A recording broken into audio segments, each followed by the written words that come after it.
Khotbah Minggu ke-12 setelah Trinitatis hari ke-231 tahun 2024, Amsal pasal 9 ayat 1 sampai dengan 6. Topik, membuang kebodohan, menjalankan pengertian. Dan kita tetap mengucapkan selamat ulang tahun kemerdekaan Negara Kesatuan Republik Indonesia yang ke-79 yang dilakukan kemarin di dua tempat, yaitu di IKN dan Istana Negara di Jakarta, Istana Merdeka ya.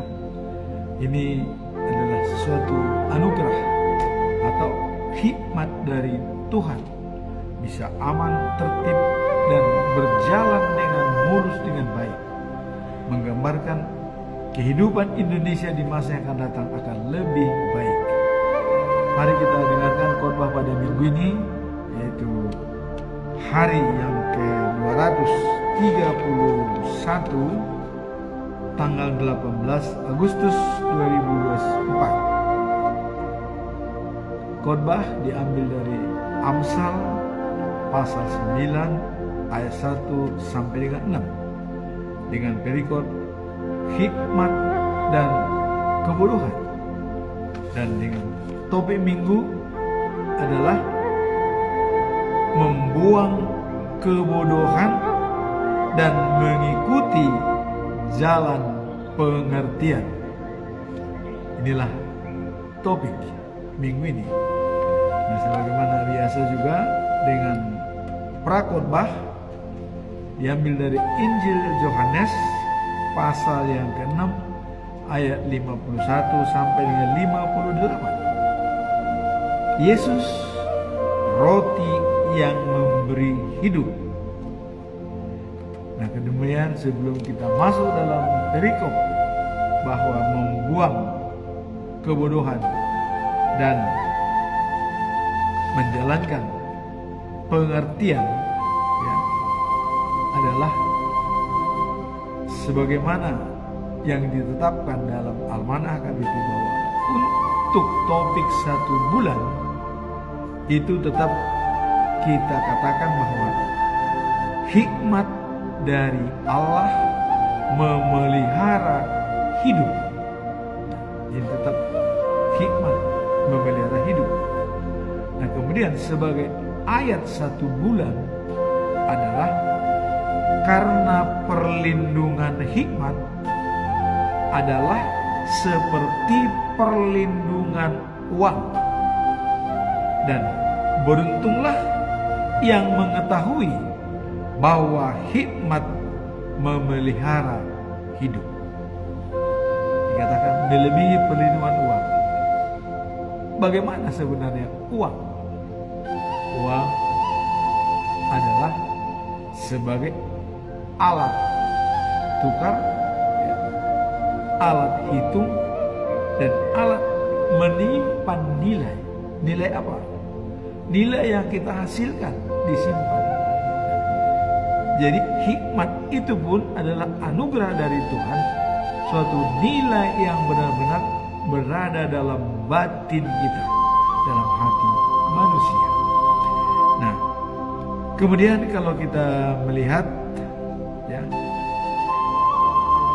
perikop hikmat kebijaksanaan dalam Alkitab, ya, apa itu hikmat kebijaksanaan dalam Alkitab? Amsal 1 ya, ayat yang ke-7. Takut akan Tuhan adalah permulaan pengetahuan, tetapi orang bodoh menghina hikmat dan didikan. Itulah dikatakan hikmat ya. Takut akan Tuhan adalah permulaan pengetahuan. Nah, kalau kita katanya kekurangan hikmat ya, artinya kita tidak berhikmat atau perlu menambah hikmat dalam diri kita.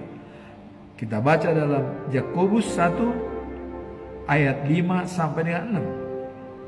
Tetapi apabila di antara kamu ada yang kurang berhikmat, hendaklah ia memintanya kepada Allah yang memberikan kepada semua orang dengan murah hati dan dengan tidak membangkit-bangkit, maka hal itu akan diberikan kepadanya. Kemudian kehendaknya lah ia menjalankan hikmat. Nah, kemudian hendaklah ia memintanya dalam iman dan sama sekali jangan bimbang, sebab orang bimbang sama dengan gelombang laut yang terombang ambing, ya, yang kemari dan tidak jelas. Jadi meminta hikmat jangan bimbang.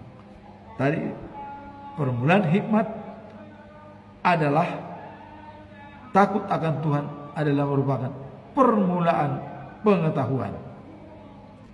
Nah, tadi kita sudah melihat apa itu arti daripada hikmat.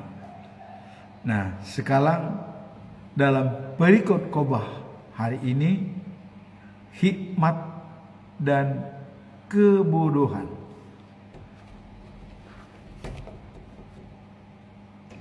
Ayat hari ini dalam pasal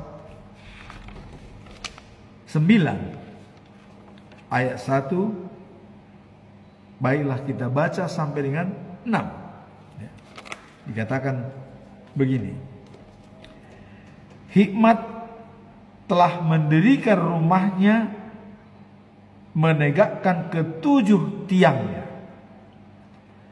memotong ternak sembelihannya, mencampur anggurnya, dan menyediakan hidangannya. Pelayan-pelayan perempuan telah disuruhnya berseru-seru di atas tempat-tempat yang tinggi di kota. Siapa yang tak berpengalaman, singgahlah kemari.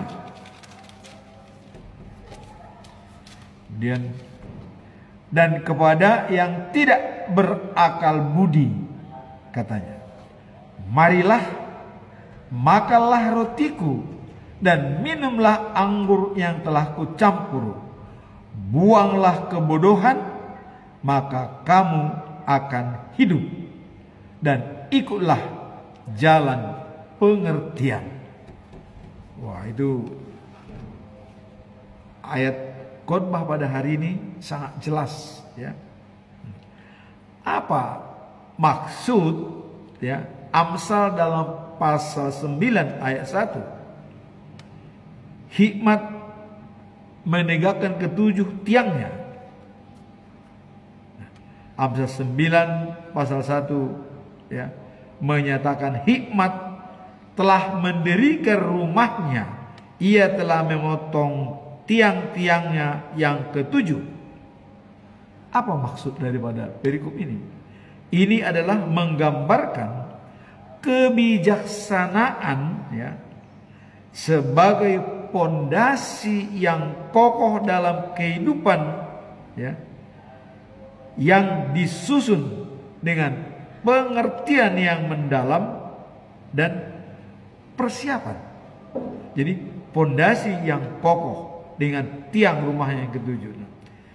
Tiang-tiang yang ketujuh bisa diartikan sebagai simbol dari berbagai aspek, di mana di dalam kehidupan, ya, yang saling mendukung. Jadi ada tiang penyangga itu adalah untuk mengokohkan rumah, ya, dan menjadikan pondasi yang kuat, ya. Seperti apa?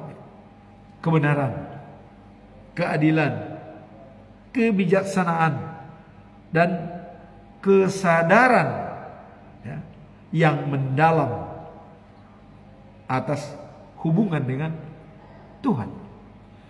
Itulah pondasi yang harus ditanam dalam hikmat tersebut. Nah, dengan demikian, ya, hikmat menjadi kunci untuk menciptakan struktur kehidupan yang utuh dan seimbang yang mendukung pertumbuhan karakter dan keimanan. Nah, jadi ini adalah untuk menguatkan karakter dan keimanan. Nah, tadi dikatakan bahwa siapa yang tak berpengalaman, singgahlah kemari. Dan kepada yang kurang atau yang tidak berakal budi. Jadi yang tidak berakal budi dan yang tidak berpengalaman boleh singgah di sana, disediakan. Dikatakan, marilah makanlah rotiku dan minumlah anggur yang telah kucampur. Apa yang dimaksud dengan roti dan anggur yang telah dicampur? Ya. Roti dan anggur yang telah dicampur. Kalau kita lihat dalam prakhotbah bahwa Yesus adalah roti yang hidup. Dalam prakhotbah Yohanes pasal 6 ayat 51 sampai 58 dikatakan, akulah roti yang turun dari sorga.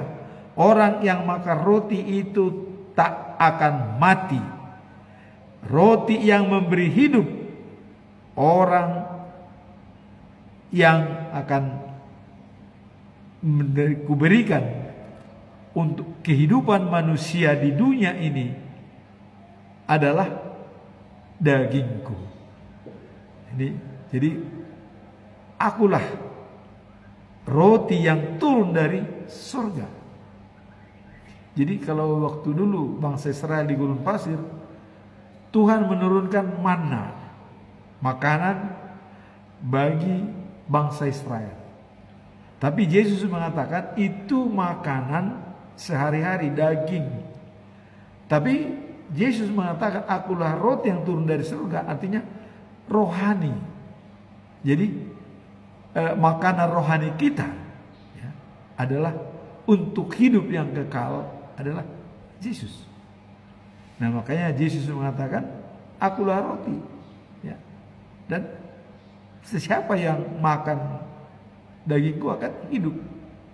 Nah, artinya dengan falsafah lain dikatakan bahwa setia kepada Yesus tidak pernah lapar. Percaya kepada Yesus tidak pernah haus. Jadi haus di sini maksudnya adalah rohani. Jadi rohani kitalah yang bisa hidup selamanya. Kalau daging kita itu pasti dari debu kembali ke debu. Tapi roh kita adalah untuk hidup selamanya. Itulah yang dikatakan Yesus itu. Ya, bahwa percaya, setia kepada Yesus tidak pernah kelaparan. Percaya kepada Yesus tidak pernah kehausan. Inilah yang dikatakan. Nah kemudian tadi dikatakan dalam perikop kita adalah bahwa hikmah dan kebodohan. Jadi bagaimana sebenarnya kebodohan tersebut?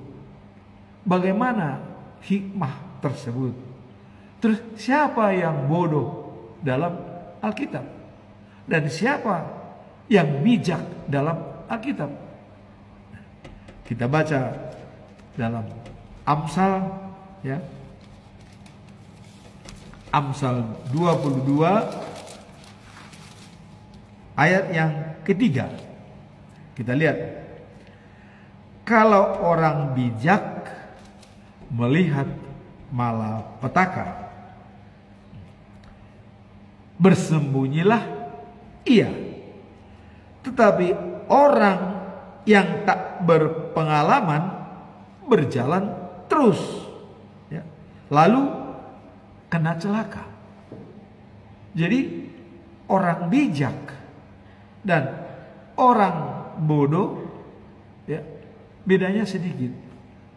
Kalau orang bijak tahu datangnya bahaya, dia bersembunyi. Tapi kalau orang bodoh, dia jalan terus dan celaka. Kalau dalam arti dalam kehidupan sehari-hari, orang bijak itu berpikir dulu baru bertindak. Kalau orang bodoh itu bertindak dulu baru berpikir. Jadi tindakan dia apakah baik apa tidak perlu lagi dipikirkan, karena penyesalan datangnya belakangan. Tapi kalau orang bijak itu berpikir dulu baru bertindak, tidak mungkin dia melakukan sesuatu yang tidak sesuai. Nah, maka saya selalu katakan bahwa orang bijak tidak menjamin kalau dia besok masih hidup. Ya, tapi orang bodoh dia masih menjamin besok masih hidup. Jadi kalau orang bijak di sini yang berhikmah adalah selalu mendekatkan diri kepada Tuhan. Karena hari-harinya adalah dekat. Artinya kematian itu dekat. Seperti pencuri malam. Kita tidak tahu datangnya jam berapa, ya, hari apa, tapi pasti datang. Orang bijak siap untuk itu, maka dia selalu berdoa. Napasnya adalah doa, hidupnya adalah doa. Selalu dia berhubungan baik dengan Tuhan. Itu tadi yang dikatakan oleh Yesus, ya. Setia kepada saya tidak akan kelaparan, percaya kepada saya tidak akan kehausan. Artinya rohani kita yang benar-benar yakin dan percaya kepada tidak akan diragukan lagi, akan mendapatkan hidup yang kekal. Sehingga apapun terjadi pada kita, besok, lusa, seminggu, setahun lagi, kita tidak ragu lagi. Sama dengan Paulus, ya. Kematian adalah untung, ya. Karena ya, mati dalam Yesus. Nah, di sini juga dikatakan bahwa perikop hari ini, ya, di dalam prakhotbah, ya, hikmat dan roti, dan Yesus adalah roti yang hidup. Nah, kalau kita lihat dalam ayat 55, ya, dikatakan, sebab dagingku sungguh makanan dan darahku sungguh minuman. Orang yang makan dagingku dan minum darahku tetap bersatu dengan aku dan aku dengan dia. Bapa yang hidup itu mengutus aku dan aku pun hidup dari Bapa. Begitu juga orang yang makan dagingku dan hidup dan aku. Jadi jelas, ya. Jadi hubungan dengan Yesus. Maka sebelum dia disalibkan, diadakan perjamuan kudus. Yesus membuat perjamuan kudus, ya. Dalam perjamuan kudus dikumpulkanlah murid-muridnya, ya. Diambil roti, makan, ini adalah dagingku. Diambil cawan, minum, semua menginum dari situ. Semua minum, semua dari cawan itu minum. Ini adalah darahku. Artinya supaya pengorbanan Yesus di kayu salib berarti bagi kita. Artinya kita harus merenung dan membayangkan bahwa pengorbanannya di kayu salib itu untuk membuat kita serupa dengan dia, untuk bersama dengan dia. Nah, kemudian tadi di ayat terakhir di dalam khotbah kita adalah buanglah kebodohan, maka kamu akan hidup, dan ikutlah jalan pengertian. Ikutlah jalan pengertian. Nah, kemudian bagaimana cara kita untuk membangun hubungan dengan Yesus dan supaya kita bersatu dengan Allah. Ya. Nah, cara kita adalah pertama, ya, dalam hidup kita ini untuk membuang kebodohan, ya, dan kita mengikuti jalan pengertian. Pertama yang kita lakukan adalah sense of belonging terhadap firman Tuhan. Harus ada rasa memiliki terhadap firman Tuhan dan terhadap pengorbanan Yesus di kayu salib. Itu harus kita miliki. Nah, bagaimana supaya kita miliki? Yesus mengatakan, maka daging saya sebagai roti, darah saya sebagai anggur. Minumlah dalam perjamuan kudus, ya. Kita diarahkan. Itulah peringatan bagi kita dalam perjamuan kudus. Di sana adalah menghapuskan dosa, ya. Dan kita membayangkan pengorbanan Yesus. Dan kita harus memiliki ini. Alkitab merupakan acuan kita.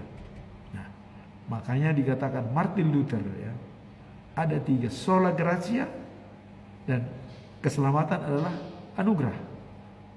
Sola fide, diselamatkan hanya karena iman. Sola gratia, hanya Alkitab, jalan untuk mencapai kebenaran firman Tuhan. Tidak ada yang lain. Alkitab. Nah, jadi bagaimana supaya kita rasa memiliki Alkitab bersatu dengan kita dan kita pakai setiap hari.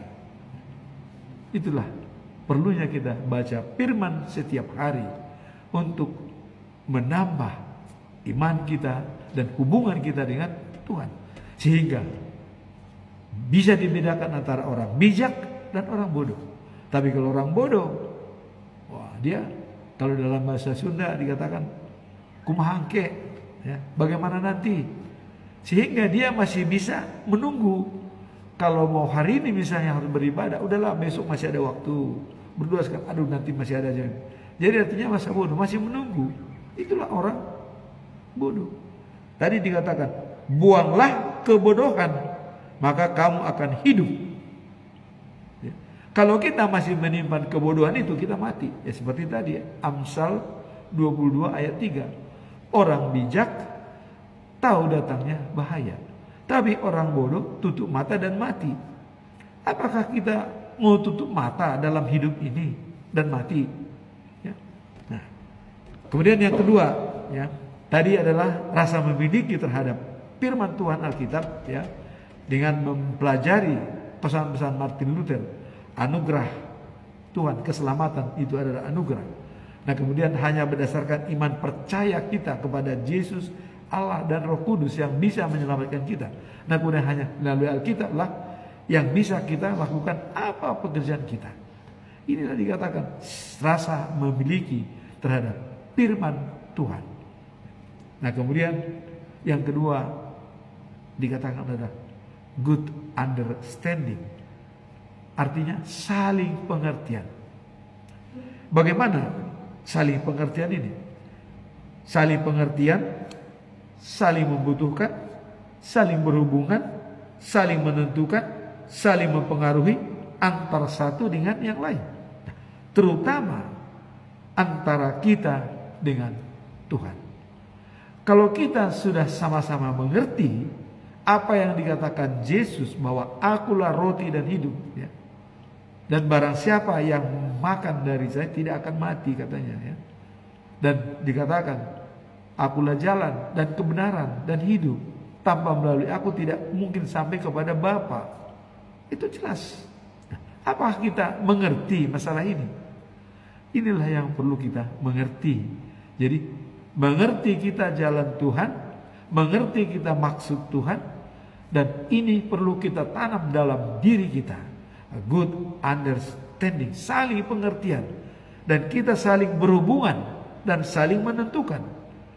Kenapa? Karena makanya di awal yang lalu dikatakan, kalau kita mau bepergian selalu mengatakan jika Tuhan menghendaki. Itu harus selalu.